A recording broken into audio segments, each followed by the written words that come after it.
ça enregistre. Mais yes, c'est parti.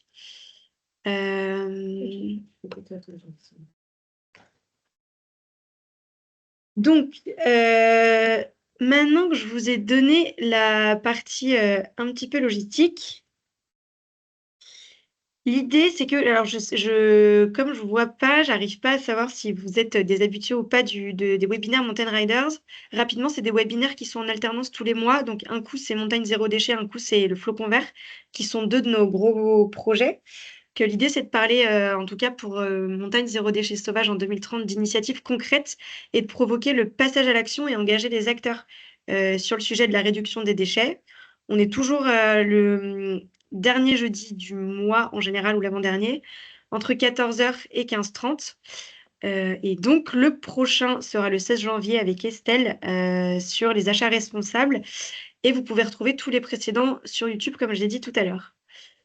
N'hésitez pas à vous présenter dans la discussion écrite et à y poser vos questions parce que c'est quelque chose qu'on regarde aussi pendant qu'on parle. Et voici le programme. Déjà, pour info, moi, je suis Margot, je suis chargée de projet pour Montagne Zéro Déchet Sauvage en 2030, projet que je vous présenterai juste après. Et aujourd'hui, c'est le webinaire où l'équipe est presque au complet, puisqu'on a Émilie et Elodie qui prendront la parole, en plus de nos deux intervenants que sont Raphaël pour la Plagne et Laura pour Tignes. Et l'idée, c'est qu'on vous parle du lien entre Montagne Zéro Déchet Sauvage en 2030 et Adopte un Spot. Enfin, pourquoi c'est une partie importante du projet et qu'est-ce qu'on en fait. Et après, on aura l'apport des experts de terrain pour venir raconter ce qui se passe chez eux et à quoi ça sert et ce que ça a pu impulser comme dynamique. L'idée, c'est qu'évidemment, si vous avez adopté, que ça vous pousse à aller plus loin à partir de ces spots, et si vous n'avez pas adopté de spots, que ça vous motive à le faire, ou en tout cas que ça vous questionne. Voilà. Je vais vous présenter rapidement l'association, pour ceux qui ne la connaissent pas, mais je vais aller très vite parce que de ce que j'ai vu, j'ai l'impression que vous êtes tous plutôt familiers. N'hésitez pas à m'arrêter si ce n'est pas le cas. Donc Mountain Riders, on a un peu plus de 20 ans. On s'inscrit dans la sensibilisation et l'éducation à la transition écologique en montagne, donc toutes les montagnes françaises. Et notre but, c'est de sensibiliser sans moraliser, de travailler avec tous et de faire du changement une démarche positive autour d'alternatives concrètes. Et Adopte un Spot, vous allez voir, enfin, par plein d'aspects, ça répond bien à cet enjeu-là. On a 3 gros projets. J'ai vu qu'il y avait des territoires dans les participants au webinaire là, donc, qui nous connaissent par le biais du Flocon Vert, par le biais de Montagne Zéro Déchet Sauvage en 2030. Donc, on a d'un côté la réduction des déchets à la source. Le Flocon, on a engagé structuré une démarche globale autour de la transition écologique dans une destination en collectif. Et puis, on a aussi un troisième projet qui est le projet éducation et formation, dont je fais partie aussi, et qui là s'inscrit bien dans de la sensibilisation aux enjeux de transition écologique en montagne. Bien sûr, vous pouvez trouver le détail de tous ces projets-là sur le site internet et nous contacter si vous avez des questions, des envies, des besoins. On est parfaitement ouvert et ouverte à tout ça.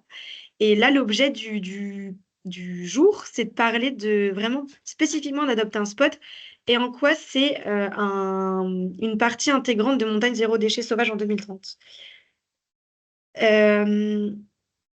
Là, ce que je vous présente là, c'est les grands chiffres de 2024. Donc, c'est des chiffres qui sont tout chauds, ils viennent de sortir.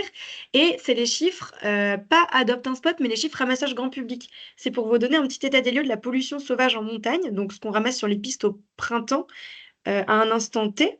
Donc, on est sur 82 ramassages avec caractérisation.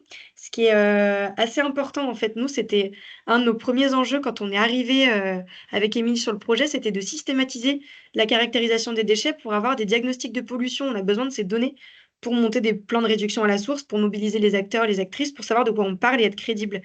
Et en fait, je pense que pas mal d'entre vous l'ont vu, c'est qu'on a formé et insisté sur cette caractérisation pour qu'aujourd'hui, ça se fasse avec et sans nous. Si on n'est pas présent sur le ramassage de territoire, ça n'empêche pas que aujourd'hui les acteurs et les actrices, et ça s'illustre très bien avec les intervenants qu'on aura tout à l'heure, s'emparent parfaitement de ce diagnostic de pollution.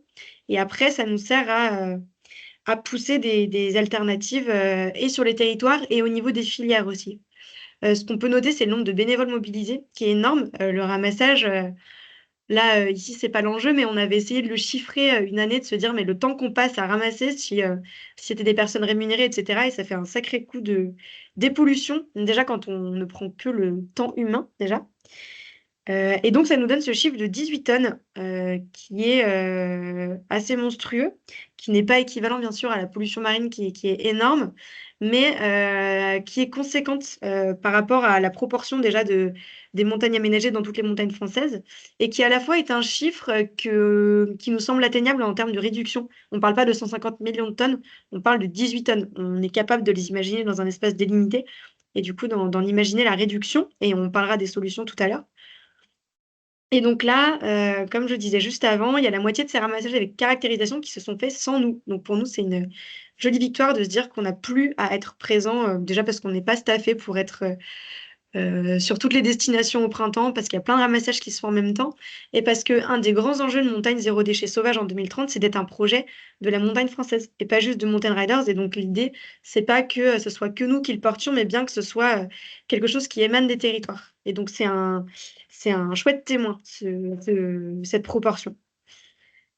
Les 140 tonnes de déchets abandonnés, ça c'est une extrapolation, c'est pour donner un ordre d'idée. Donc c'est pas tout à fait exact à la tonne, mais ça reste quand même bien précis parce que ça prend en compte C'est en fait, si on avait ramassé dans toutes les stations françaises, enfin les domaines skiables, si on tient compte des tailles de territoire, enfin des tailles de domaines skiables de nos échantillons par rapport à ceux de la population française et du fait qu'on n'a pas ramassé l'intégralité des domaines dans chaque ramassage, on arriverait à un chiffre un peu comme ça, qui encore une fois est de l'ordre, alors qui est inacceptable et énorme et qu'il faut absolument réduire, mais qui est de l'ordre de l'entendable. On est sur une pollution qu'on est en capacité de réduire et on insiste là-dessus parce que c'est ça qui nous permet d'avoir des plans d'action réalistes, concrets et qu'on peut mettre en œuvre qu'on peut embrayer assez rapidement dans les territoires. On s'est donné une deadline de 2030, c'est aussi pour que ce soit je cherche le mot, enfin atteignable et visible en termes de calendrier de temps. Je vous ai remis l'infographie de ce qu'on trouve, sachant que par mail, je vous renverrai les ressources et que vous avez tout détaillé sur notre site. C'est pour que vous ayez une idée de ce qu'on trouve et c'est ce qui permet de se rendre compte qu'on a de la pollution grand public, qu'on a de la pollution liée à l'activité économique et qu'on peut, en fait, grâce à la caractérisation, donc c'est un indispensable pour nous, voir sur quoi on peut et il faut agir. Et, et donc ça, c'est alors là, l'infographie, elle est en numéraire. Donc forcément, ça ne représente pas le volume ou le poids. Et donc, le mégot qui a une place énorme sur le graphique, en réalité, ça fait moins en volume, alors que c'est une pollution énorme et assez invisible. Et je ne vais pas m'étendre là-dessus, mais en tout cas, ça montre que tout le monde est concerné, que les discours tels que c'est les touristes ou les touristes qui disent, enfin, c'est les personnes qui habitent en montagne, c'est stérile, et que l'idée c'est bien qu'on est tous concernés, qu'on a tous notre carte à jouer et toutes. Montagne zéro déchet, on essaye de l'inscrire dans tout ce cercle-là, le milieu pro, la sensibilisation grand public, les institutions, enfin on essaye vraiment d'être multi-angle, si je puis dire, pour, euh, pour en tout cas arriver de partout et par toutes les portes pour régler ce problème. Et du coup, ces infographies-là, elles appuient bien ce discours. On a du déchet pro, on a du déchet de restauration, d'aménagement du domaine skiable, on a des déchets de visiteurs, on a du déchet de... Qu'est-ce que j'ai pas dit?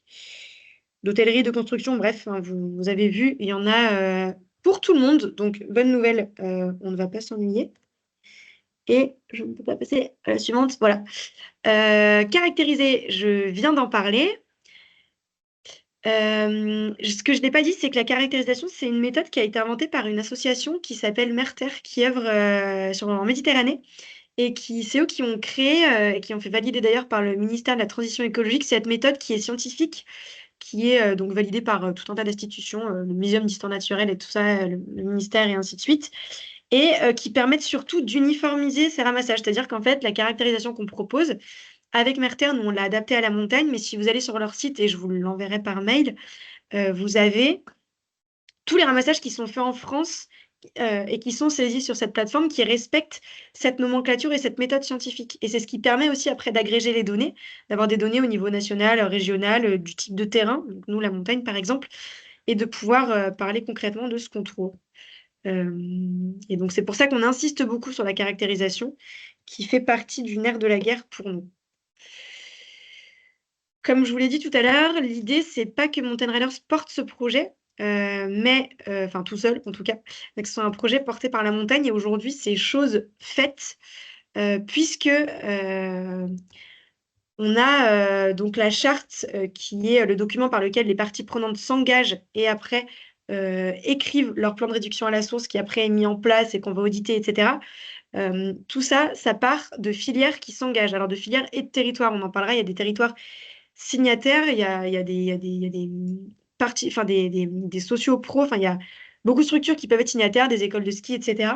Mais on a aussi à l'origine ces structures qui fédèrent tous nos métiers de la montagne qui se sont engagés, ce qui donne du crédit, ce qui donne de la force, ce qui donne des moyens, ce qui donne une ambition politique et ce qui montre que c'est un sujet qui rassemble. Le déchet, c'est quelque chose qui ne fait pas débat. C'est aussi pour ça qu'on peut tous s'y atteler et que on va le réduire. Et donc là, vous avez je pense, la version la plus récente des signatures où vous pouvez voir que, on a quand même les principales forces de la montagne qui se sont engagées dans le projet. Vous avez la trajectoire de 2023 à 2030 qu'on vise pour une réduction. On avait besoin de se donner des jalons précis de réduction pour s'approcher de l'objectif et atteindre une montagne zéro déchet sauvage, donc à travers ces 3 priorités. Et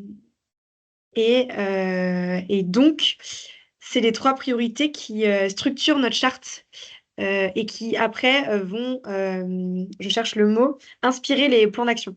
Parce que du coup, les filières qui se sont engagées là, elles vont toutes proposer des plans d'action à tous les adhérents de leur filière, ce qui facilite aussi la vie pour nous. C'est-à-dire qu'aujourd'hui, quand on a un restaurateur, on a un plan d'action type. Quand on est une école de ski, on a un plan d'action type sur lequel s'appuyer, qu'on va ensuite adapter bien sûr en local. L'idée, c'est pas de tout uniformiser à fond, mais en tout cas, ça permet de mâcher le travail et d'avoir une base sur laquelle s'appuyer. Euh, Et donc, on a un gros besoin, comme on l'a dit, de données et qui nous permettent après d'expérimenter des solutions de réduction à la source, parce que le nerf de la guerre, une fois qu'on a les données, c'est de réduire. Et pour réduire, il faut qu'on expérimente des choses. Et l'expérimentation, elle passe aussi par Adopt un spot. Et c'est pour ça qu'on veut qu'il y ait de plus en plus de structures qui adoptent et aussi qu'on ait des spots stratégiques qui soient suivis dans le temps et qui mènent ensuite à des plans d'action. Je fais 2-3 liens avant de laisser la parole à Elodie qui va nous présenter Adopte un spot pour rappeler, là j'ai expliqué que Montagne Riders, c'était Montagne Zéro Déchet Sauvage en 2030, c'est un projet collectif à échelle de la montagne. C'est un projet qui a aussi des liens avec un autre projet porté par Montagne Riders qui est le Flocon Vert et que vous connaissez probablement puisque les déchets et la sensibilisation, c'est aussi des axes du Flocon Vert et l'idée c'est que les déchets, c'est bien la porte d'entrée à une question de transition beaucoup plus globale. Nous, on s'attelle sur le déchet, mais quand on aura fini, il y aura plein d'autres trucs à faire. Et il y a plein d'enjeux sur lesquels vous pouvez vous inscrire en parallèle. On n'est pas en vase clos. Et par ailleurs, donc c'est un projet qui s'inscrit à échelle montagne. Il y avait déjà une initiative qui existait et qui était portée par la région Sud, donc qui était contre notamment les déchets et le plastique et cette charte, du coup, on n'a pas fait la charte montagne zéro déchet sauvage en 2030 complètement décollée de celle-là. Elle s'inspire et surtout, elles valent l'une l'autre. L'idée, c'était pas de faire des trucs décollés, mais bien de s'inspirer aussi de ce qui existait sur les territoires et de se mettre en lien avec l'existant et donc avec la région Sud et la RBE qui pilote tout ça. Donc, si vous êtes du Sud, c'est complémentaire les plans d'action, enfin tout s'articule. Et l'idée, c'est bien qu'on avance tous collectivement vers un mouvement de réduction à la source. Et voilà, et j'en ai terminé. Je pense que je n'ai pas trop débordé sur le temps. Et je vous laisse avec Elodie qui va pouvoir se présenter et vous parler d'Adopte un spot. Je ferme mon micro et pour que tu sois bien. J'ouvre le mien? Ouais. Allez, j'ouvre le mien. Tout.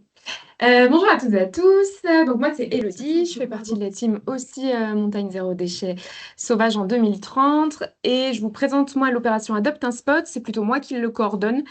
Donc comme ça vous pouvez voir aussi un visage derrière nos mails qu'on échange sur ce sujet-là. Donc la première slide, donc Adopte un Spot, qu'est-ce que c'est? Donc c'est vraiment un besoin de données scientifiques comme l'a dit Margot, Merter est une association aujourd'hui qui est dédiée à la réduction des déchets marins, donc plutôt dans le sud de la France, et ont travaillé cette opération qui s'appelle Adopte un Spot, donc vraiment qui est un procédé pensé, réfléchi. Non, je regardais juste si tu avais... Non, j'utilise mon propre truc, Ok. donc c'est à toi de... Pardon. Pardon. Et donc oui, donc c'est un programme et un procédé qui a donc été élaboré par cette association-là.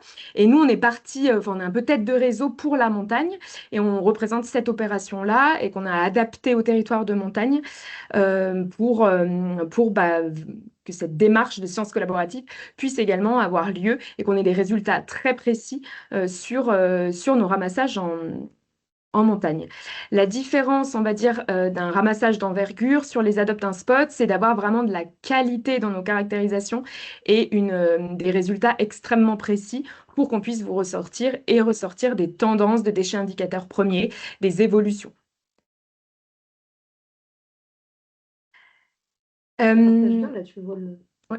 La démarche, en fait, elle est assez simple, hein. À la différence d'un ramassage d'envergure, c'est un plus petit ramassage et surtout, c'est un ramassage qui va être comparable dans le sens où quand on ramasse de manière annuelle sur une grosse partie de la station, de la destination, c'est pas toujours les mêmes périodes, c'est pas toujours le même Elodie, nombre je de te coupe participants. 2 secondes. Allô? Alors que là, Hello? l'enjeu, c'est vraiment de pouvoir comparer. Donc, comment ça marche? Donc, c'est un engagement sur 3 ans de ramasser 2 fois l'année pendant 3 ans, toujours sur un même périmètre et toujours avec le même nombre de personnes. L'enjeu du périmètre, c'est pas un gros périmètre, c'est une zone stratégique qu'on veut étudier. On vous montrera des exemples après pour voir soit l'évolution en fonction des plans d'action qu'on va mettre en place, soit au contraire comprendre parfaitement et mettre des solutions en place. Pour vraiment voir la trajectoire et monitorer nos actions. Il faut que tu tournes, si tu t'en vas, je vais pas aller un petit peu. Qui peut adopter? Donc, pour le coup, c'est un Adopte un Spot qui est vraiment pensé plutôt pour donc, les pros. On est sur les collectivités locales, les offices du tourisme, les gestionnaires, acteurs économiques, etc. Et on n'invite pas au grand public. Là, on est vraiment sur un engagement en fait, sur vos propres structures pour monitorer vos actions. Aujourd'hui, c'est un programme. Alors, a priori, on ne voit pas la Ouais, présentation. je vais regarder. J'arrête le partage et je recommence. C'est ce qu'il m'a dit. Je fais juste une petite pause. Désolée, c'est le quoi qui en est. Bon, ça va. Si c'est sur mon discours, c'est pas trop grave. Est-ce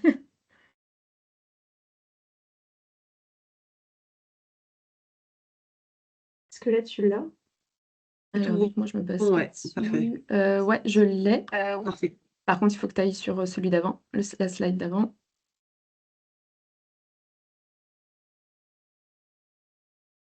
Ok. C'est qu'il il est planté. C'est bon là? Non. Là, il n'y a rien qui s'affiche. Là, t'as trop avancé. Je suis qu'à la 3e slide. Voilà, là, c'est bon. C'est bon. 3e slide. Le nombre de programmes. 3e slide. Encore. C'est fou. Encore. Stop. Ok.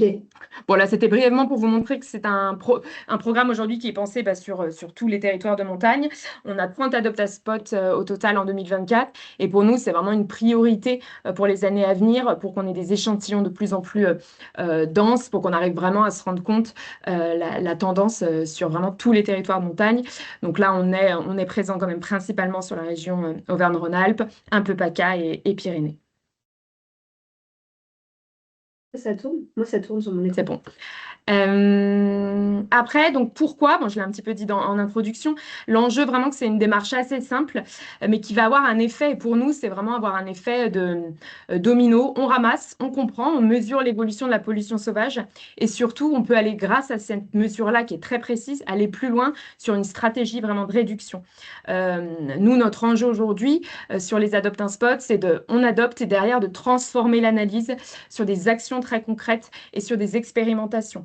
On est présent aujourd'hui sur les premiers Adopt un Spot la plupart du temps, comme ça on peut reformer à la caractérisation, reformer à l'enjeu vraiment de cette Adopt, mais surtout de tout de suite, on a le bilan fait en 1 heure et demie et on fait de l'action. Un temps d'atelier pour vraiment voir quel type d'action on pourrait mettre en place.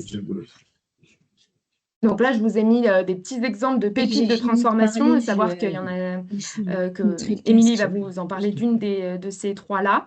Donc par exemple, on a un Adopt un Spot qui a plus de 2 ans. Aujourd'hui, il entame sa 3e année, qui est Adopt un Spot Transarc, donc aux arcs, et au niveau du chantier donc, qui s'appelle Transarc, qui est un chantier de remontée mécanique.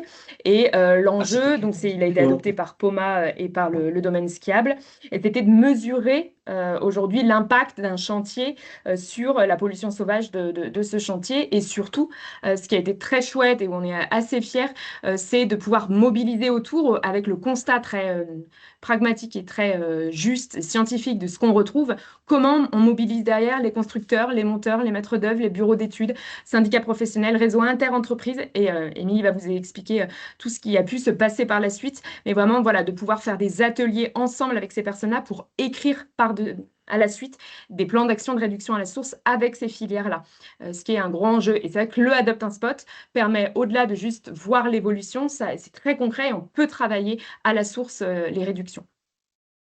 On a aussi donc le groupe Odalis, un groupe d'hébergement, pardon, qui ont adopté plusieurs spots, 3 cette année sur 3 destinations différentes. Et on a constaté, donc via l'Adopt un Spot, le déchet indicateur ramassé autour des établissements, c'est le mégot. Et aujourd'hui, dans les ateliers, évidemment, de réflexion à l'issue de ces ramassages-là, ça a été de se dire comment on peut réussir à sensibiliser, qu'est-ce qu'on peut faire de plus pour sensibiliser les personnes qui sont dans ces hébergements-là. On était en pleine structuration de la campagne de sensibilisation Mountain Riders de cette saison d'hiver, 2024-2025. Et qu'est-ce qui en est sorti de ces ateliers? C'est de se dire qu'il faudrait, au-delà d'avoir que des affiches, on avait une affiche spécifique mégot avec le petit slogan Garde ton mégot amigo. Et on l'a un peu personnalisé et on a adapté la campagne en créant un support stickers qui serait accolé aujourd'hui aux cendriers qui vont être installés sur les balcons. Donc l'engagement aujourd'hui du groupe Odalis, c'est que 100% des balcons vont être équipés d'un cendrier fixe avec ce petit sticker collé dessus. Donc voilà un bel impact de transformation. On constate que le déchet indicateur de la zone, c'est clairement le mégot. On comprend bien que c'est jeté par-dessus le balcon, parce que c'est vraiment positionné juste vraiment tout autour de l'établissement. Et qu'est-ce qu'on fait? Une action très concrète et on va voir le résultat cette année, parce que ça va être posé, donc ça a été normalement déjà installé, ce qui permet qu'au ramassage de l'Adopt un Spot post-saison d'hiver, on va vraiment pouvoir constater par rapport à l'année dernière ce que ça donne et ce qu'il y a vraiment de la réduction. Et troisième petite pépite, et non des moindres non plus, donc c'est les restaurants d'altitude La Folie Douce, et là plus particulièrement La Folie Douce des Arcs, qui a adopté un spot aussi pareil. Ça va être la 3e année cette année. On a constaté plusieurs choses autour de l'établissement, et principalement des fragments d'éco-cups et des petites tirettes de petites fioles d'alcool ou de soda, je ne sais plus. Il y a des actions très concrètes qui ont été mises en place après les Adopt un Spot, qui est de pré-décapsuler les petites fioles pour éviter que ce soit le client qui décapsule et le balance. Et pour les éco-cups, pour favoriser le fait que les personnes ne partent pas avec l'éco-cup, qu'elles ne tombent pas finalement dans la neige et que la dameuse, parce qu'en fait, vu que vraiment le restaurant est juste sur le domaine, les dameuses passent et abîment et cassent complètement les éco-cups.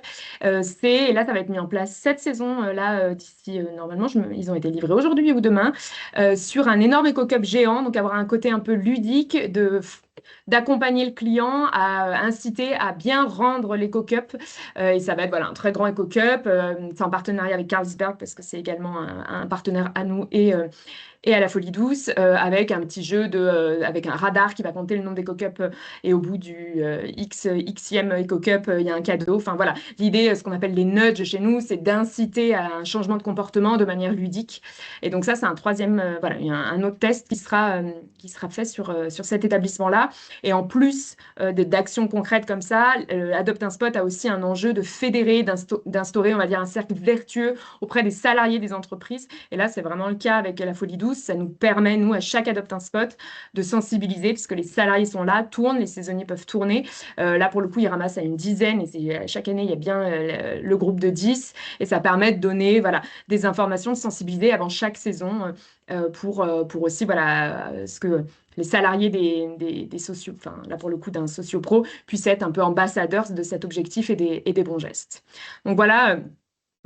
Pour moi, donc l'enjeu d'Adopte un Spot, il y en a deux. C'est clairement comprendre et monitorer des résultats chiffrés d'un diagnostic de pollution sauvage, mais derrière de transformer ces analyses-là en actions très concrètes qui ne demandent pas des fois beaucoup de moyens, mais avec des résultats qui seront, on en est sûr, là pour la saison prochaine. Voilà en gros moi tout ce que j'ai à vous dire, hormis le fait que donc, moi je m'appelle Elodie, donc mon email c'est elodie@montaigne-riders.org, et donc si vous avez des questions, ou si vous voulez adopter, ou si vous voulez qu'on approfondisse le sujet, vous pouvez me contacter. Et je vous remercie pour votre attention. J'ai rallumé mon micro et mon son. Super. Merci beaucoup, Elodie, pour tout ça. Donc maintenant que vous avez tout le process, la théorie et des exemples qui fonctionnent, je vais laisser la parole à Laura qui nous a rejoint pour Tignes. Et je vais changer ce que je partage pour passer à ton diaporama. Ça arrive. Il est là. Est-ce que vous le voyez bien? Oui. Super. Eh ben, merci beaucoup, Laura, pour ta présence. Ok. Bonjour à toutes et à tous. Alors moi je me présente, c'est Laura Isabé et je suis responsable de la stratégie de transition du territoire pour la commune de Tignes. Alors là aujourd'hui je vais vous présenter notre expérience, notre retour d'expérience sur l'Adopte un Spot du front de neige du Val Claret. Alors, est-ce que c'est toi, Margot, qui fait défiler les diapos? Ouais. Alors, la diapo d'avant, s'il te plaît. Voilà. Alors, déjà, je voulais faire une mise en perspective par rapport à la place de Adopte un Spot dans la stratégie générale de la commune en ce qui concerne la transition du territoire.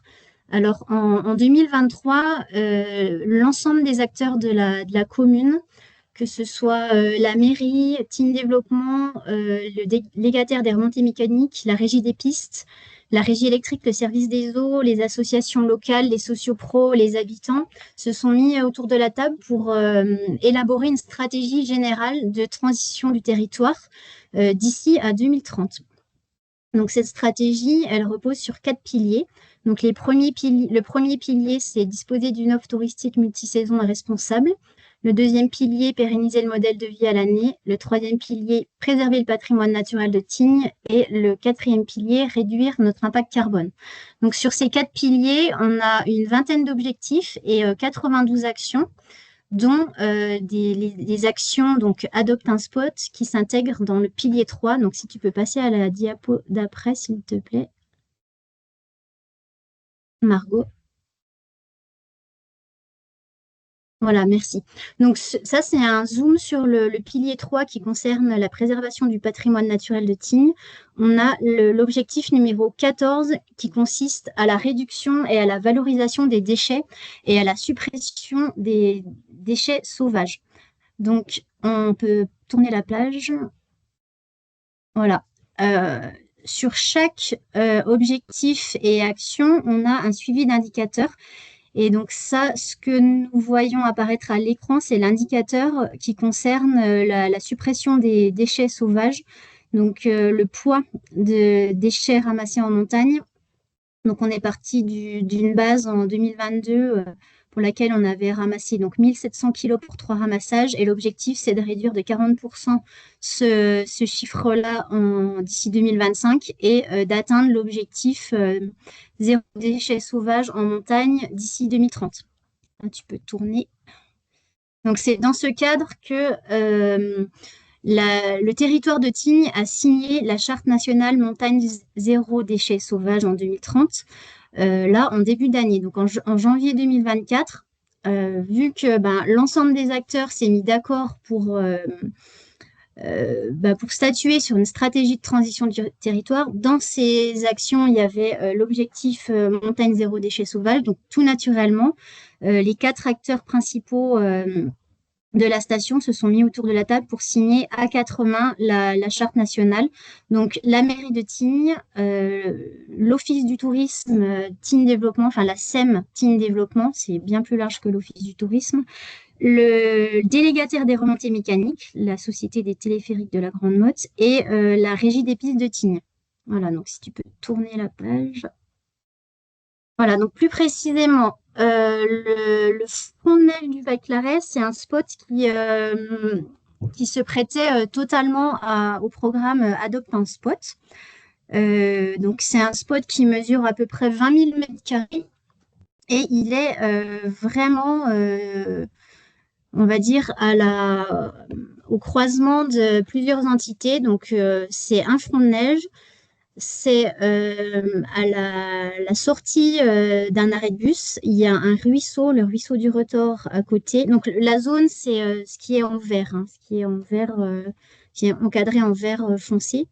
Donc on a un ruisseau à côté, on a le départ du funiculaire de la Grande Motte pour ceux qui y connaissent, le départ de 2 autres télésièges dont il y a un bar-restaurant qui s'appelle le Cocorico. Il y a le point de vente des forfaits STGM avec le bâtiment administratif.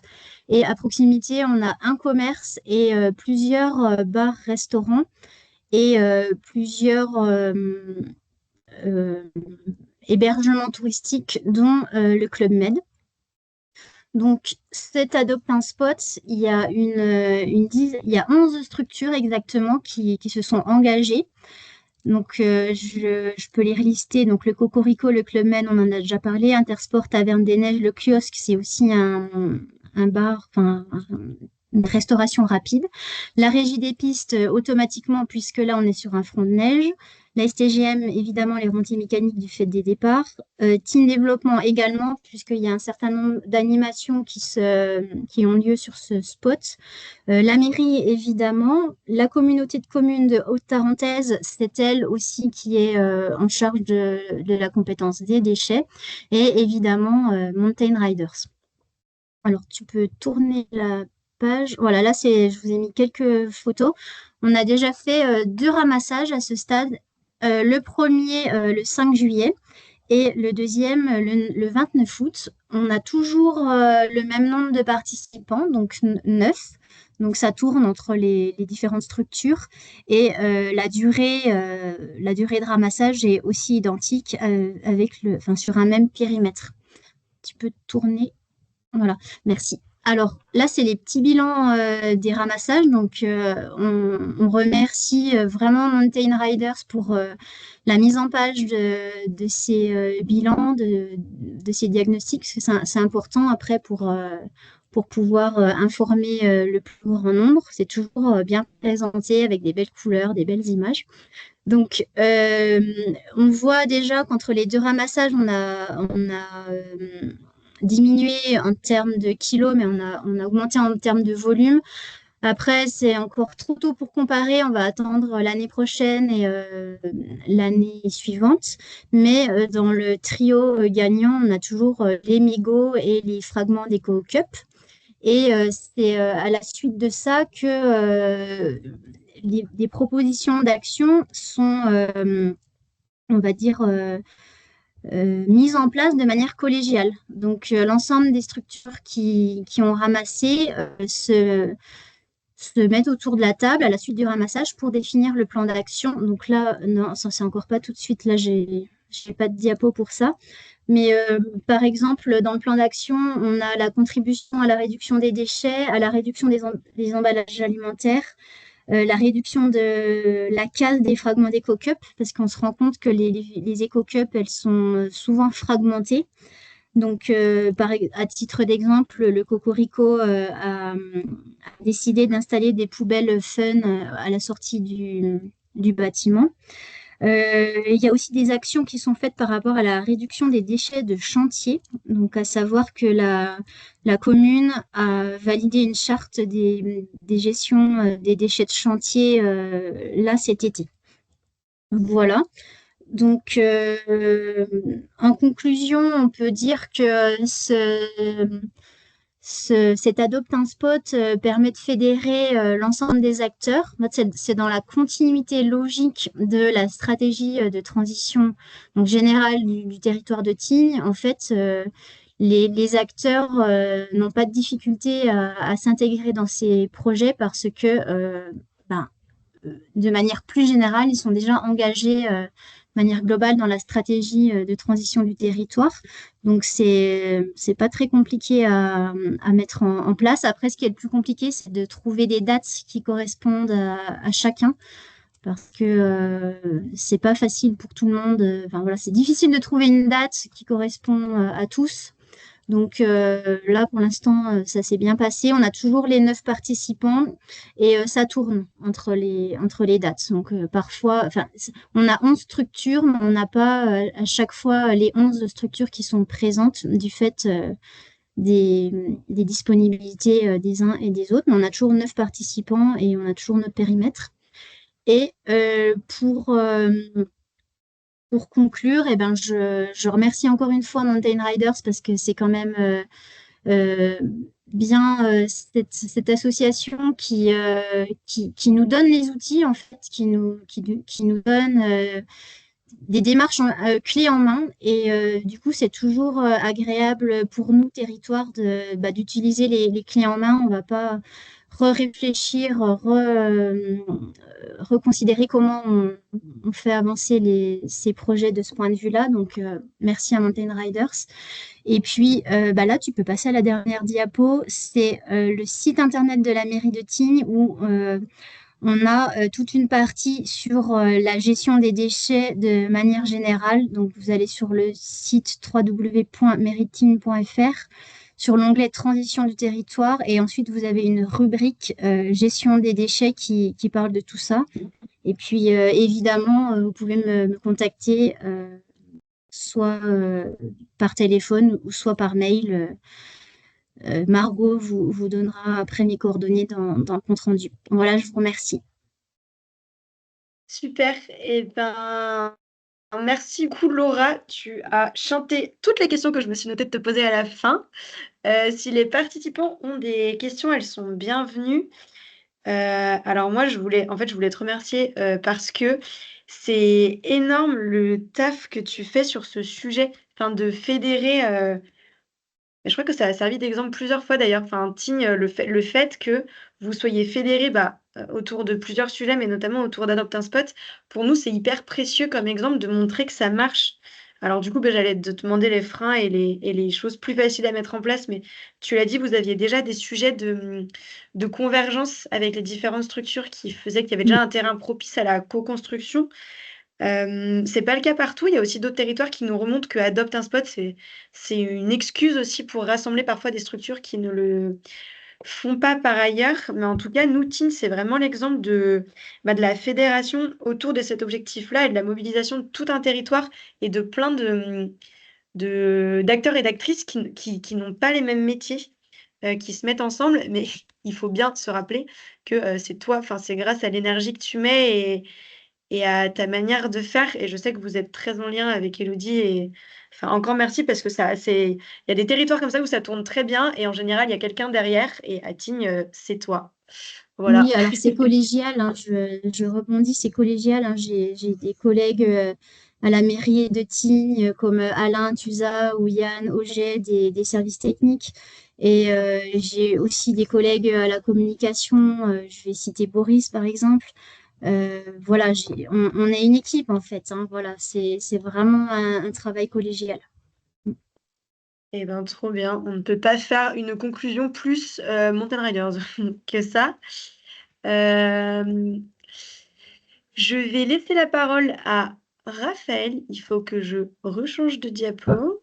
Mais bienvenue, du coup, Raphaël. Pour la Plane, je peux te laisser te présenter, du coup. Oui, donc bonjour à tous, Raphaël Chenal, je suis chef de projet environnement pour la Société d'aménagement de la Plagne, donc c'est le gestionnaire du domaine skiable. Donc j'ai pas préparé de PowerPoint, contrairement à Ce qui n'est Laura. pas très grave.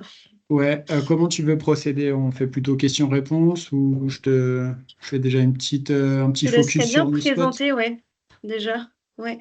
Ok, bah, pas de souci. Donc, nous, on a 4 spots sur le domaine skiable de la Plagne depuis l'automne 2023.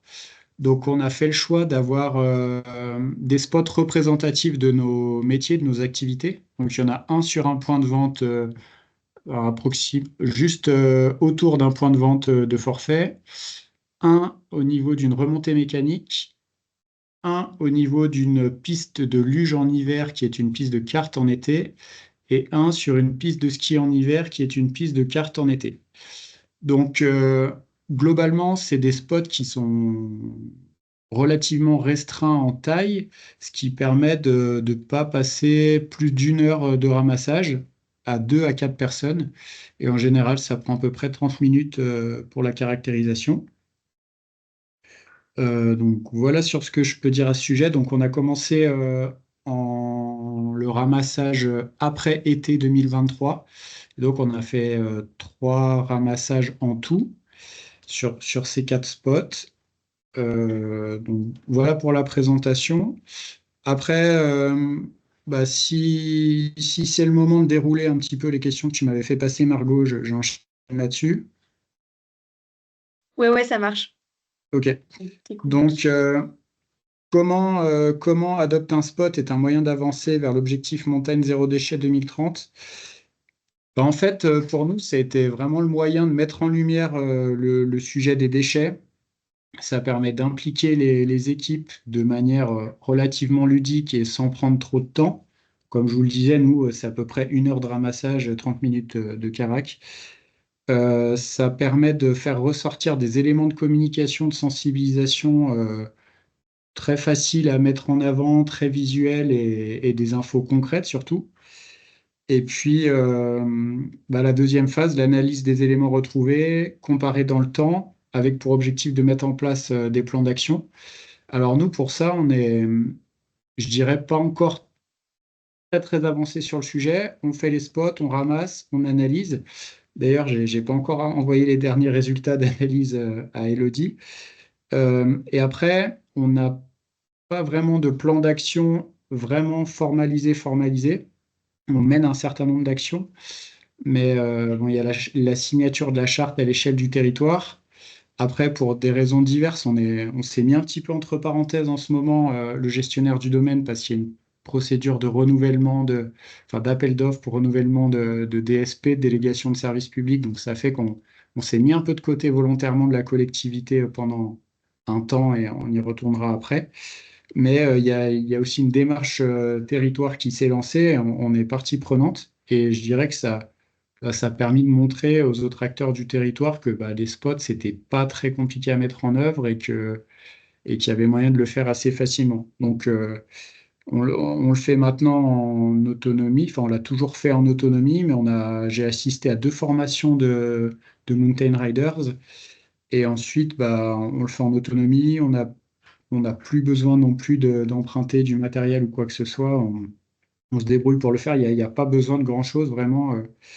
Une balance pour peser les déchets et de la bonne volonté, 3 sacs poubelles et c'est bon, quoi. Donc en fait, ça permet à ce que tous les acteurs de terrain puissent s'emparer du sujet, parce que c'est quand même très simple à comprendre. C'est pas très long à mettre en œuvre. Comme je le disais, les infos, elles sont facilement partageables. Après, petit point d'attention, il faut quand même bien s'organiser pour le faire correctement et être rigoureux pour que d'un ramassage à l'autre, d'une année à l'autre, ce soit dans les mêmes conditions, avec le même nombre de personnes, ramassé de la même manière pour qu'on puisse bien comparer. Et il faut quand même pas oublier de se dégager un peu de temps pour former les équipes, qu'elles fassent les choses correctement, que ce soit le ramassage, la caractérisation, etc. Et, et voilà pour ça, oui. Et nous, on a fait le choix d'impliquer vraiment les salariés concernés. Donc, pour les points de vente, c'est des personnes qui travaillent dans le point de vente. Pour la piste de luge, c'est des personnes des zones ludiques. Pour les remontées mécaniques, c'est des personnes qui travaillent aux remontées ou des mécanos ou quoi, pour vraiment qu'ils voient quels sont les déchets générés par leur activité vraiment spécifique, quoi. Et donc, par rapport au plan d'action, comme je le disais tout à l'heure, le but vraiment, c'est d'aboutir à un plan d'action bien établi, issu en partie de l'analyse des résultats. Donc, nous, concrètement, bon, c'est pas une surprise, on n'a pas eu vraiment besoin de ça pour le savoir, mais on a retrouvé pas mal de mégots, donc on a renforcé nos actions à travers les mégots, la distribution des cendriers de poche, les cendriers muraux, etc. Donc l'année dernière, je viens d'avoir les résultats sur l'année 2024. On a quand même collecté l'équivalent de 56 000 mégots dans ces cendriers muraux-là, qui après sont valorisés énergétiquement. Et j'espère et je pense qu'on fera beaucoup plus dans les années à venir parce qu'il y a eu des petits soucis de mise en œuvre en 2024. Mais bon, je trouve que c'est des chiffres qui parlent quand même si tous ces mégots ne seraient pas forcément retrouvés par terre, là au moins on est sûr qu'ils soient dans des cendriers et en plus ils sont valorisés énergétiquement. Et après, ça nous a aussi permis d'organiser une journée, plutôt une demi-journée de ramassage avec l'ensemble des salariés, soit à peu près 140 personnes en juin. En fait, c'était un peu un tremplin pour mettre en lumière le sujet des déchets et montrer qu'il fallait vraiment qu'on ramasse plus sur notre domaine. Donc ça, en complément du ramassage que les pisteurs font sur les pistes pendant quasiment un mois en été. Et après, pas mal de sensibilisation en interne, comme je le disais tout à l'heure, ça permet d'avoir des résultats concrets, les beaux visuels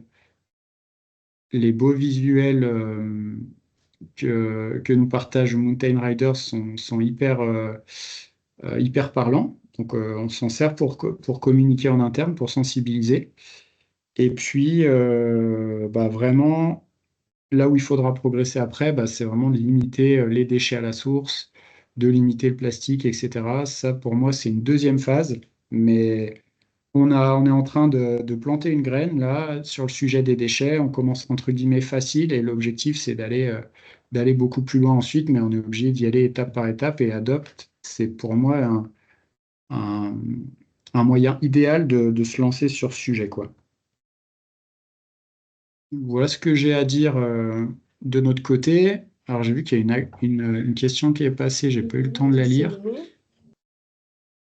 Je sais pas si tu arrives à la lire, c'est que comme j'ai mon écran partagé, j'ai pas le.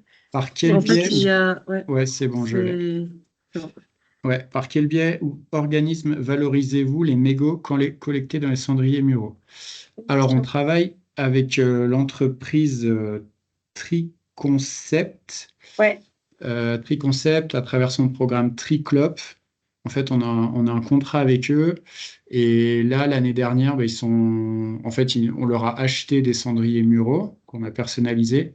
Et après, ils sont venus une fois parce que ça a suffi euh, pour, euh, pour, pour récupérer tous les mégots qu'on avait mis nous dans un gros fût. Et ils les ont emmenés et valorisés, puis ils nous ont envoyé un petit rapport pour dire quel poids ça représentait, quelle quantité de mégots et quelle quantité d'énergie était produite avec ces mégots. Voilà, est-ce que j'ai répondu à la question?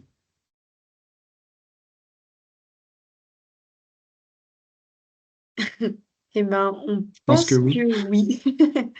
Merci beaucoup, Raphaël. Moi, j'avais une question, j'en profite un peu parce que du coup, à La Plagne, vous avez un peu comme team une signature à plusieurs mains de la charte.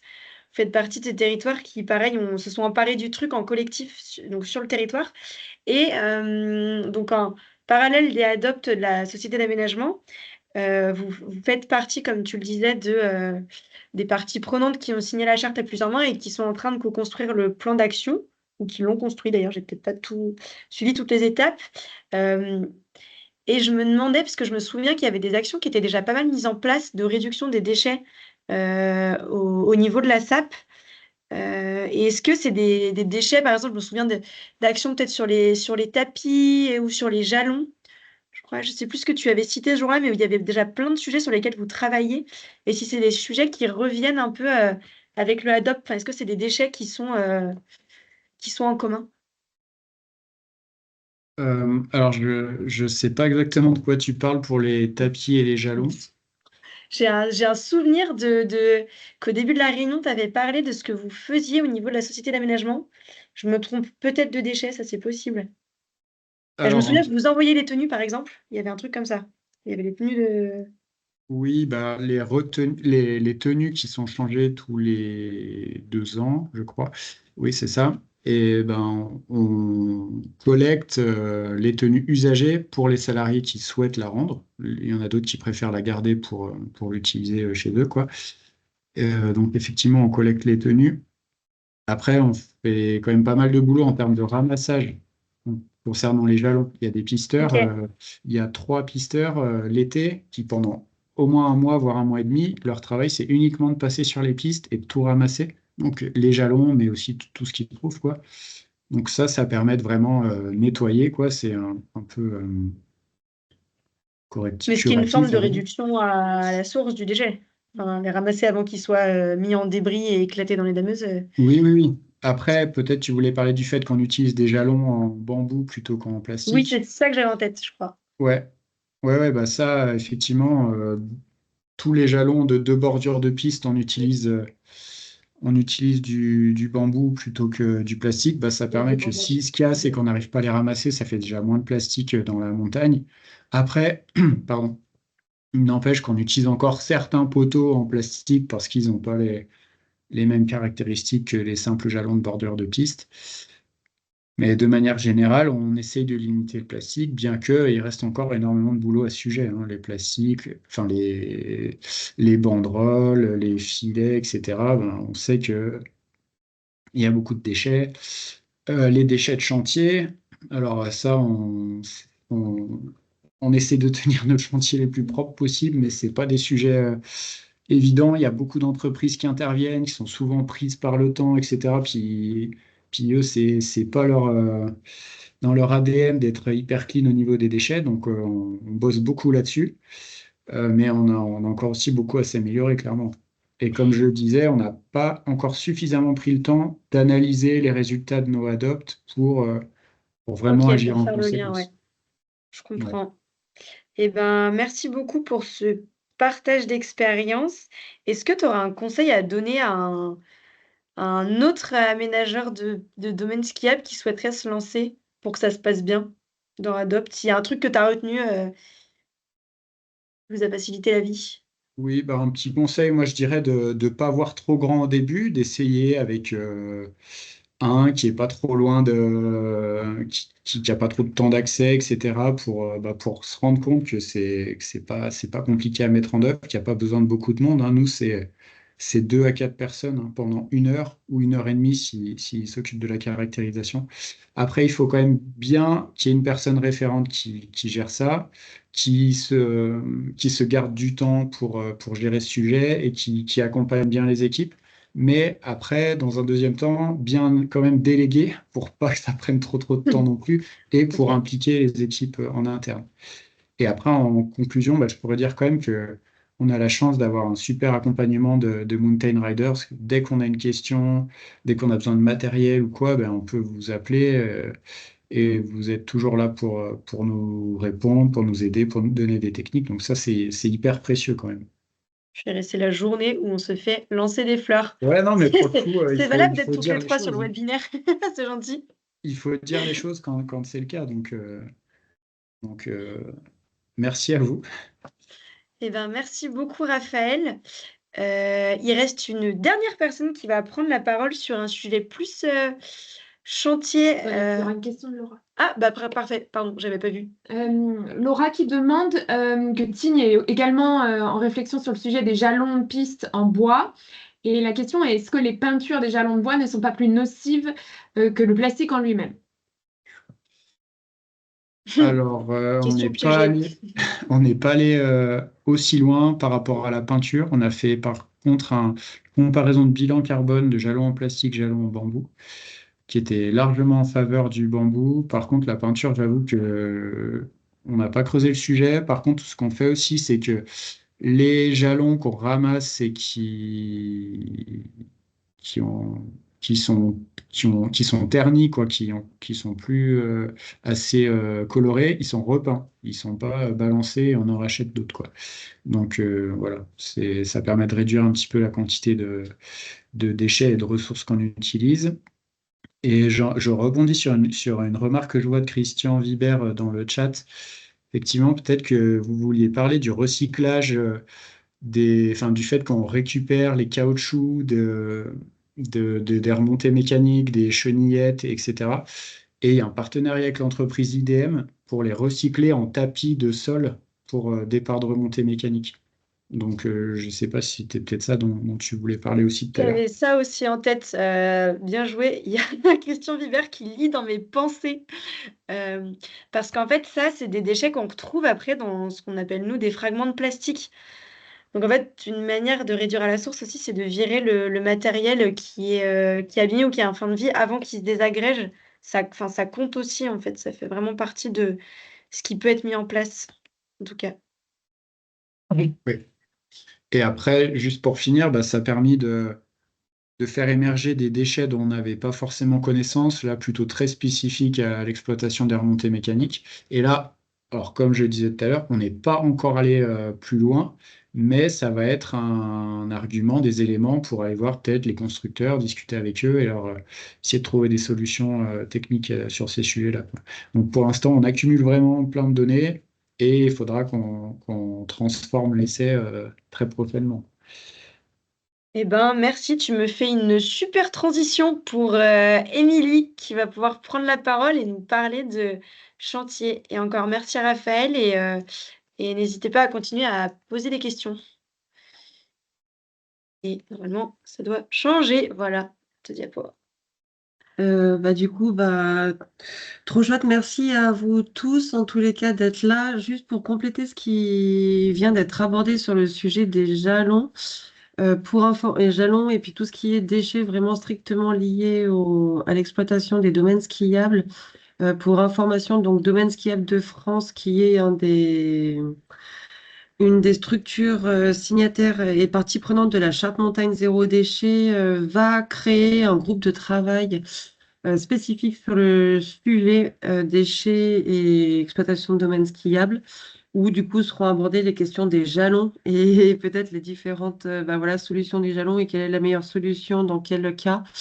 Et aussi tout ce qui est banderole de sécurité. Donc voilà, ça va vraiment faire partie d'un groupe de travail spécifique à ce sujet-là. Normalement, à la rentrée, en tous les cas, voilà, ça vient d'être acté là dans les derniers jours. Donc, on est vraiment très heureux que Domaine Skiable s'empare de ces sujets. Puis, on voit vraiment, voilà, en tous les cas, c'est un sujet sur lequel ils ont à cœur d'avancer. Moi, je vais vous parler du coup d'un projet très concret qu'on mène avec la Fondation POMA. Donc qui nous soutient. Peut-être tu peux passer sur la slide suivante, Margot. Donc c'est un projet voilà qui avait pour objectif donc la Fondation POMA qui nous soutient et avec qui qui nous a proposé de travailler sur l'analyse d'un chantier de remontée mécanique qui est le chantier Transarc donc à Arc 1800, qui est en fait un gros porteur. C'est une grosse télécabine qui part du front de neige de 1800 et qui va quasiment au sommet, enfin en tous les cas qui qui va à plus de 2000. Et en fait, l'idée, c'était donc c'est un gros porteur avec plusieurs gares intermédiaires. Donc, c'est un chantier qui s'étale sur 3 ans. Et l'idée, c'était d'analyser en fait la pollution sauvage liée au chantier de déconstruction, reconstruction de la remontée mécanique, et donc des gares qui vont avec, puisqu'il y a plusieurs gares qui sont déconstruites, reconstruites. Donc c'est un gros chantier. Et donc l'idée, c'était d'analyser sur 3 ans la pollution sauvage liée à ce chantier. Donc l'idée, c'était de l'analyser avant le démarrage, pendant et après. Et donc, bah, on a fait 3 ramassages. On en a un qui a dû être loupé en automne passé parce qu'il y avait de la neige qui était venue plus tôt que prévu. Mais en tous les cas, on a déjà fait 3 ramassages. Donc, avec effectivement le soutien très fort de Arc Domaine Skiable, donc la société d'exploitation de domaines skiables sur les arcs et Pézé. Donc vraiment, voilà, ça se fait vraiment tripartite, Fondation Poma, Arc Domaine Skiable. Et quand je dis Fondation Poma, ça intègre en fait donc dans les personnes qui viennent ramasser à chaque fois. Ce qui est intéressant, c'est que ce sont les personnes de Poma, et en sachant que Poma, pour ceux qui ne connaissent pas, c'est pas que la société vraiment de la remontée mécanique. C'est aussi voilà, les fabricants, ils ont une filiale électricité, ils ont une filiale gros œuvres, la Comag, et ils ont une filiale sur vraiment les cabines. Donc voilà, à chaque fois, à chaque ramassage, il y a des représentants de chacune des filiales de Poma. Donc il y a la Fondation Poma, Poma, voilà, la Sigma, la CMR et la Comag. Donc ça permet d'avoir un peu tous les différents corps de métier qui sont représentés avec Arc Domaine Skiable. Et donc, vers quoi est-ce qu'on en est arrivé? En tous les cas, on a fait un premier ramassage donc en juillet 2023 où vous voyez, bon, on avait ramassé 27 kilos avec bah, déjà des jalons, mais c'était plus en fait des. Donc, ça, c'était vraiment le chantier venait de démarrer ou en tous les cas, c'était au tout début du chantier. Donc, on avait très peu en définitive de déchets liés au chantier. Et puis, bah voilà, par contre, dès la deuxième année, pour le coup, on a commencé à ramasser bien plus de déchets et pour le coup, des déchets liés au chantier et notamment avant de construire. Donc, il faut déconstruire ou en tous les cas, il faut démonter, détruire et donc, en fait, du coup, on a ramassé énormément de déchets, notamment liés au démontage d'une des premières gares intermédiaires. Donc ça a été vraiment le premier apprentissage. Et après, donc, il y a un troisième ramassage qui a été fait à l'automne en mode ninja, juste avec Ergonomène Skiable, parce qu'on a dû décaler aux dernières minutes et donc Poma et Mountain Riders n'ont pas pu être là. Et là, pour le coup, pareil, donc ils ont ramassé encore plus de déchets avec principalement voilà, beaucoup de palettes, beaucoup de bois, donc vraiment lié strictement au chantier et tout ce qui est aussi ferraille. Donc ça, c'était un peu donc ça a vraiment permis de montrer déjà d'une part bah, l'impact ou en tous les cas d'avoir une petite vue, en échantillon de la pollution sauvage liée au chantier. Ça a permis de sensibiliser clairement l'exploitant de domaine skiable. Ça a permis de sensibiliser l'aménageur et donc encore une fois tous les filiales de l'aménagement. Donc si on passe sur la slide suivante, en fait du coup suite et fort de ce travail-là. En fait, donc là, voilà, vous avez un peu en image. Et en fait, ce qui avait été intéressant, c'est qu'à chaque fois, ou en tous les cas, à chaque fois que Mountain Riders, c'est qu'on était là à 3 avec Poma, ADS et nous, on a fait ce travail d'intelligence collective avec les personnes en fait, qui sont concrètement bah, responsables de chantier hein, pour analyser ce qu'on avait ramassé et voir comment réduire. Et donc, pareil, si on passe sur la slide suivante, en fait, ce qui a été intéressant, c'est que ça a été vraiment en fait le point de départ. Ce travail-là nous a permis d'être le point de départ d'une mobilisation plus grande et qu'on espère va faire que démarrer, puisque en fait, donc au deuxième ramassage, on s'est rendu compte qu'il y avait un vrai gros sujet sur la démolition, déconstruction, et donc on a pris contact avec la société Cannes VLM qui était en charge qui était donc un des sous-traitants et qui était en charge de la partie démontage de la gare. Et en fait, CanVLM s'est montré vraiment très intéressé pour avancer avec nous, pour s'engager dans l'objectif montagne zéro déchet. Donc, on a été voilà, dans leurs locaux, on a sensibilisé leurs salariés, on a travaillé avec leurs salariés sur quelles actions qu'ANVLM pouvait mettre en place lors des chantiers liés au domaine skiable, hein, parce qu'ils font pas que du domaine skiable, mais en tous les cas, ça a été vraiment très intéressant de travailler avec les personnes qui sont sur le terrain, enfin pas que les ingénieurs, mais vraiment les ouvriers, les soudeurs, voilà, les monteurs qui sont sur le terrain, de voir ce qu'il était possible ou pas de faire. Donc, on a fait avec CanVLM, on a dressé un plan d'action pour la société.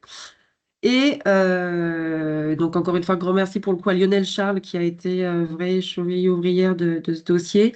Et donc, en fait, CanVLM nous a mis en contact avec la Fédération française du bâtiment qui a une branche qui s'appelle IRM pour les installateurs de remontée mécanique. Et donc, on a présenté le travail en cours et l'objectif montagne zéro déchet à la Fédération française du bâtiment.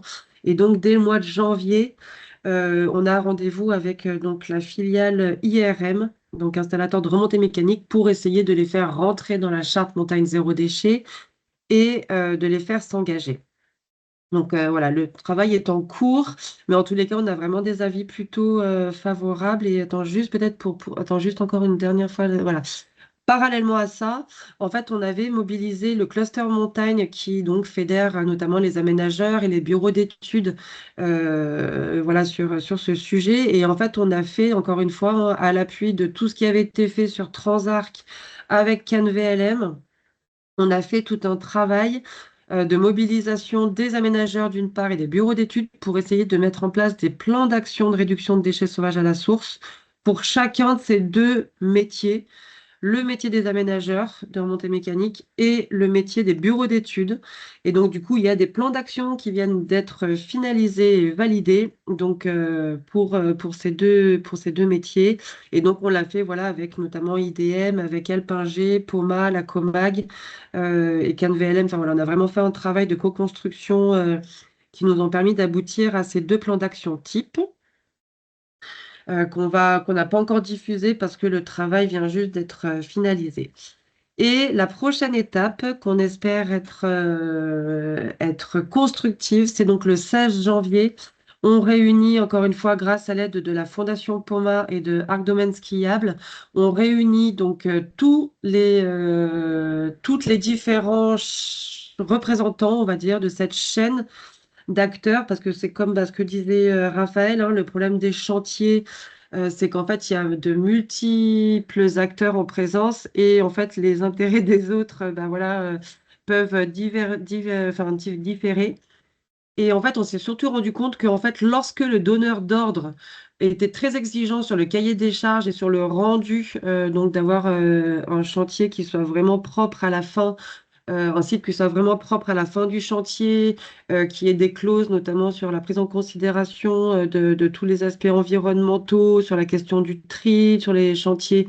Lorsque le donneur d'ordre est exigeant et lorsque le donneur d'ordre laisse du temps, les sociétés qui sont concrètement en charge du chantier font bien le job.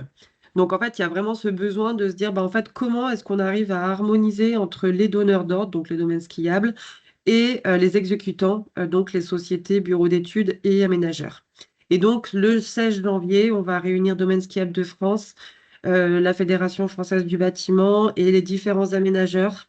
Autour de ce sujet-là, l'idée, c'est vraiment de réussir à faire cranter en fait, ces sujets et voir comment on arrive à harmoniser autant que faire se peut voilà, les différentes exigences en fonction de l'objectif de réduire les déchets sauvages à la source, en sachant effectivement, et on l'a vu, hein, Margot l'a évoqué en début de séance, on a un vrai gros sujet quand même d'augmentation quand même de la pollution sauvage et clairement la question des chantiers, que ce soit de la promotion immobilière ou de l'aménagement des domaines skiables ou autres, c'est vraiment ce qui contribue très fortement au fait d'avoir de la pollution sauvage. Donc traiter ce sujet voilà, n'est pas simple.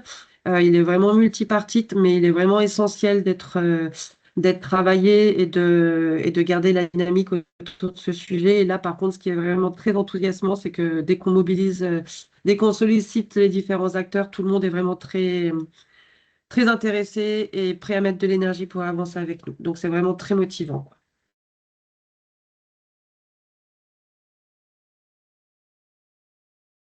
quoi. Voilà, je ne sais pas s'il y a des questions qui vous viennent ou Je si parlais dans vous le avez vide. des remarques. Je suis en train de te remercier, Émilie, mais avec moi-même, vu que j'avais pas ouvert mon micro. Pour cette intervention et cette présentation, je ne sais pas s'il y a des questions parmi les participants, voilà, sur ce volet plus travaux, chantier. En tout cas, s'il y en a qui émergent, n'hésitez pas à prendre la parole directement parce que je ne vois pas toujours la conversation, étant donné que je suis en train de partager mon écran. Ce qu'on voulait vous dire avant de partir, et c'est la première fois qu'on est toutes les trois sur un webinaire pour en parler tout ensemble, on finit bien l'année 2024, c'est que adopter un spot et un spot stratégique, c'est hyper important pour le projet et c'est quelque chose qui fonctionne pour réduire la pollution à la source. Les interventions d'aujourd'hui l'ont montré. Ça donne de la donnée, ça sensibilise, ça nous montre sur quoi on a la main et ce qu'il faut réduire. Et surtout, après, c'est des supports d'expérimentation. Elodie a parlé, par exemple, de Carlsberg tout à l'heure. À la Plagne, eh ben, il y aura, avec la signature de la charte, plein de choses qui vont aussi émerger. Et l'idée, c'est maintenant qu'on a les données, il faut qu'on expérimente, il faut qu'on réduise à la source et il faut qu'on propose des solutions. Et les spots, c'est vraiment les endroits idéaux parce qu'on a de la donnée fine. On est sur des ramassages qu'on peut comparer d'année en année. On peut identifier facilement les activités qui génèrent du déchet. Et donc, c'est vraiment un outil clé en main qu'on essaye de rendre, nous, le plus lisible et le plus simple et où on essaye d'être le plus accompagnante pour ça. Donc, si vous n'en avez pas, adoptez des spots. C'est sympa, ça donne l'occasion de se réunir, ça vous donne l'opportunité absolument géniale de passer du temps avec Elodie. Si vous avez des spots, et ben parfait. Maintenant, il faut passer au plan d'action et à l'expérimentation. Et surtout, sollicitez-nous. Enfin, on est vraiment à l'écoute de. Alors, pas qu'on n'ait pas de travail, mais on est à l'écoute et dans l'attente de toute idée parce qu'en fait, elles ressortent beaucoup mieux de votre part avec votre spot que parfois nous au bureau à Chambéry. Et en fait, on vient, on se déplace, on réfléchit ensemble, on propose des cadres de réflexion et d'expérimentation et on vous partage aussi ce qui peut être fait ailleurs parce que c'est vraiment super important pour qu'on réduise ces 18 tonnes là et même 140 tonnes. Et pour ça, il faut qu'on passe à l'action. Donc, on récupère de la donnée, on mobilise du monde et on expérimente. Je ne sais pas si vous voulez rajouter quelque chose, les filles. J'ai fait un tour Euh, d'horizon. Moi, ce qui me vient effectivement, c'est vraiment l'écueil qu'on voit, en tous les cas, une des difficultés qu'on voit, c'est qu'en fait, c'est compliqué quand même de maintenir la dynamique sur le long terme, parce que c'est quand même l'enjeu de Adopt un Spot, c'est quand même de tenir sur plusieurs années pour voir les évolutions. Donc, il y a un vrai enjeu de savoir mobiliser sur, voilà, sur plusieurs années.